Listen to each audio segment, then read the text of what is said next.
നമസ്കാരം. മലയാളി വാർത്തയിലേക്ക് സ്വാഗതം. അറിയാത്ത പണിക്ക് മന്ത്രി വീണ ജോർജിനെ നിർബന്ധിക്കരുത്. സഭയെ സുഖിപ്പിച്ച് വോട്ട് ബാങ്ക് നിലനിർത്താൻ വീണ ജോർജിനെ സർക്കാരിൽ ഉൾപ്പെടുത്തിയത് പിണറായിയുടെ തലയിലെ കുരുട്ടുബുദ്ധിയായിരുന്നു. ജനങ്ങളെ പച്ചയ്ക്ക് വഞ്ചിച്ചതിന് എത്ര വെള്ളിക്കാശ് കിട്ടിയെന്ന് പിണറായി പറയണം. ഒരു രണ്ടാം കൂത്തുപറമ്പിന് വഴി വെക്കരുത് സർക്കാർ. ചുക്കിനും ചുണ്ണാമ്പിനും കൊള്ളാത്തവരെ മന്ത്രിമാരായി ജനങ്ങളുടെ തലയിൽ കെട്ടിവെച്ചാൽ ചോദ്യങ്ങൾ ഉയരും, പ്രതിഷേധവും ഉണ്ടാകും. പ്രതിഷേധിച്ചാൽ ഞങ്ങളുടെ രോമം പോലും അനങ്ങില്ലെന്ന CPM വെല്ലുവിളി ജനാധിപത്യത്തോടും ജനങ്ങളോടുമുള്ള വെല്ലുവിളിയാണ്. സമരത്തിലൂടെ വളർന്നു വന്നു എന്ന് നിരന്തരം പറയുന്ന ആൾക്കാരാണ് ഈ CPMകാർ. അങ്ങനെ വളർന്നു വന്ന പ്രസ്ഥാനം ഇന്ന് സമരവും പ്രതിഷേധവും ഒക്കെ കാണുമ്പോൾ നിന്നങ്ങ് വിറയ്ക്കുകയാണ്. അതിനെ നേരിടാൻ കഴിയാതെ വരുമ്പോൾ ഗുണ്ടകളുടെ ശൈലിയിലാണ് പ്രതികരിക്കുന്നത്. മന്ത്രി വീണയെ തൊട്ടാൽ കുത്തും വെട്ടും ശൈലി വർത്തമാനം തെരുവ് ഗുണ്ടകളുടേതിന് സമാനമാണ്. വീണ ജോർജിനെ വെളുപ്പിക്കാൻ വന്ന സജി ചെറിയാനും വാസവനും സഖാത്തികളും ഗുണ്ടകളെക്കാൾ തരംതാണ ഭാഷയിലാണ് സംസാരിക്കുന്നത്. അതുകൊണ്ട് അറിയാത്ത പണിക്ക് മന്ത്രി വീണ ജോർജിനെ നിർബന്ധിക്കരുത്. സത്യപ്രതിജ്ഞ ചെയ്തു പോയത് അപരാധമല്ല.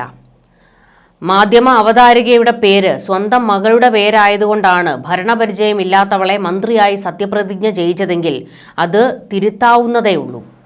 മറ്റൊരു കൂത്തുപറമ്പ് ക്ഷണിച്ചു വരുത്തണോ? കേരളമാകെ അലയടിക്കുന്ന പ്രക്ഷോഭം എത്ര കണ്ട് സംഘർഷഭരിതമാക്കാമോ അത്രത്തോളം മൂപ്പിച്ചെടുക്കണം എന്ന ഗൂഢലക്ഷ്യം CPM നേതൃത്വത്തിൽ ആർക്കോ ഉണ്ട് എന്ന് പച്ചയ്ക്ക് വിളിച്ചു പറയുകയാണ് ശക്തിധരൻ.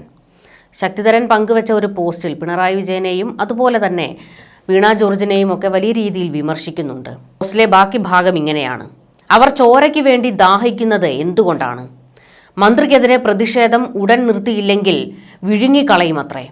കേരളത്തിൽ തന്നെയാണോ ഈ നേതാവ് വാഴുന്നത്? ജനങ്ങളെ കൊണ്ട് പിടിച്ച് കെട്ടിവെപ്പിക്കരുത്. ക്ഷുഭിതരായ ജനങ്ങൾ സഹികെട്ട് എന്തും ചെയ്തു പോകും. എത്ര മ്ലേച്ഛനാണ് ഈ മന്ത്രി!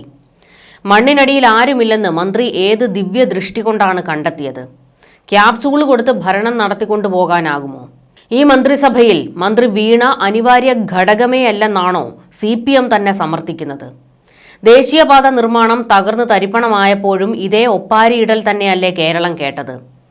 ഇത്ര വകയ്ക്ക് കൊള്ളാത്ത മന്ത്രിമാർ എങ്ങനെയാണ് ഒരു മന്ത്രിസഭയിൽ ഒന്നിച്ചു വന്നത്?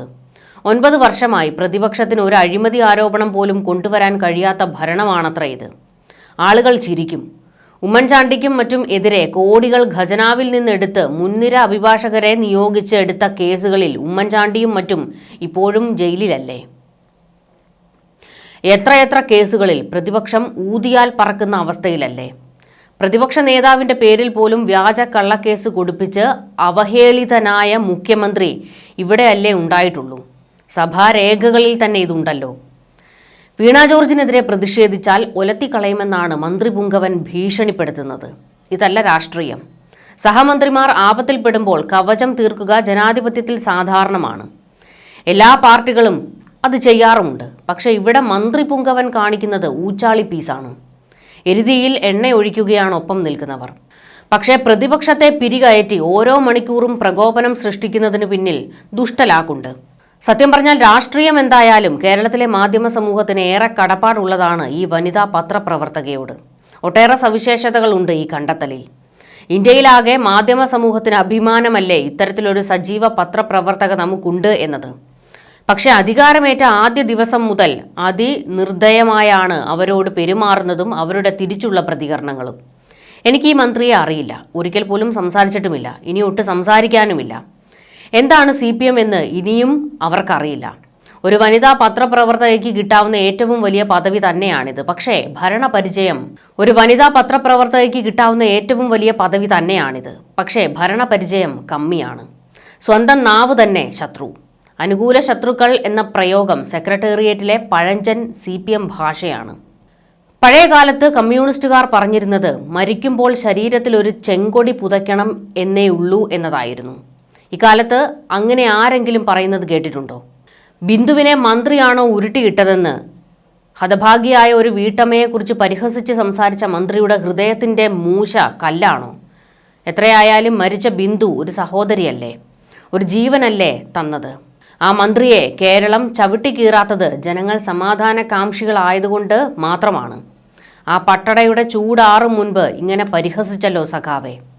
ആ ദുഷ്പേരും കൂടി മന്ത്രിയുടെ തലയ്ക്കായി. സ്വന്തം കുടുംബത്തിലെ സ്ത്രീയാണ് ഹതഭാഗ്യയെങ്കിലും മന്ത്രി പുങ്കവൻ ഇങ്ങനെ പറയുമായിരുന്നു? ജീവൻ നഷ്ടപ്പെട്ട ഒരു കുടുംബത്തിലെ അംഗത്തെ ചൂണ്ടി ഇങ്ങനെ സംസാരിക്കാമോ? മനുഷ്യത്വം നശിച്ചോ? ആരെ നേരിട്ട് കളയുമെന്നാണ് പറയുന്നത്?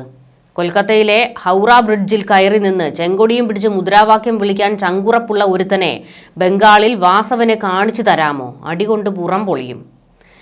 ഇവിടെയും അങ്ങനെ ആക്കണോ? സജി ചെറിയാനെയും വി എൻ വാസവനെയും എല്ലാം വിമർശിച്ചുകൊണ്ട് കടുത്ത ഭാഷയിലാണ് ശക്തിധരൻ ഈ പോസ്റ്റ് പങ്കുവച്ചിരിക്കുന്നത്. മന്ത്രി വീണ ജോർജിന് ഭരണപരിചയമില്ല, കമ്മിയാണ് എന്ന് ശക്തിധരൻ പറഞ്ഞു വെക്കുമ്പോൾ അത് അങ്ങനെ തന്നെയാണ് എന്ന് ഈ സർക്കാരിലെ പലർക്കും അറിയാം. പക്ഷേ ചുമന്നേ മതിയാകൂ. കാരണം വോട്ട് ബാങ്ക് ഒരു പ്രധാന പ്രശ്നമാണല്ലോ. അതുകൊണ്ട് ആരെയും എടുത്ത് തലയിൽ വയ്ക്കും. ന്യൂസ് ഡെസ്ക് മലയാളി വാർത്ത.